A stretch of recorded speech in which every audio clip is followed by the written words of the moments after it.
4. 跨境電商起步最少需要多少錢？能給一個最小規模嗎？一個人可以做跨境電商嗎？前幾天00後和我聊起跨境電商，想讓我給他們一個起步的最小模型，適合他們2個人的。先說一下一個人完全可以做跨境電商，之前一期視頻极客模式一個人的跨境電商也詳細講過。它倆有2個特殊情況，首先入門跨境電商接觸的是 TikTok 買客貨盤那一套，最近已經到了花錢開美國公司這一步了。其次，他們有新西蘭生活經驗，當然這個對實地做跨境電商幾乎零幫助。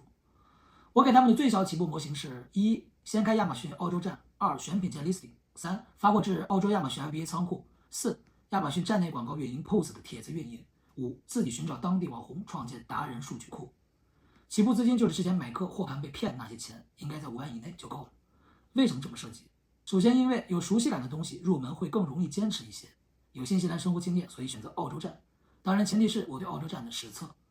澳洲站競爭少，儘管2700萬人加上新西蘭也就3200萬人，但出單量還是有的，且利潤高一些。其次，就我所聽的，已經買過TikTok課的人，一般的利潤率、一般的賺錢速度完全看不上。澳洲站沒法媲美課程老師給的那麼高預期，但在銷售量不大的前提下，利潤會是美國的3倍。也就是說，一件商品，美國平台市場價格50美元，淨利潤5美元，折合35人民幣；澳洲市場價格可以賣到100澳幣，利潤20澳幣，相當於100人民幣。我的經驗，跨境電商這個利潤率很高了，但我不確定麥克老師會告訴他們，一般跨境電商能賺多少錢，不知是否仍然相差太遠。有人知道嗎？感謝留言。至於起步資金的5萬，開店找達人免費，產品發去澳洲的物流費可以有賬期，站台廣告費可以出單後再結賬，所以起步資金基本就是貨款。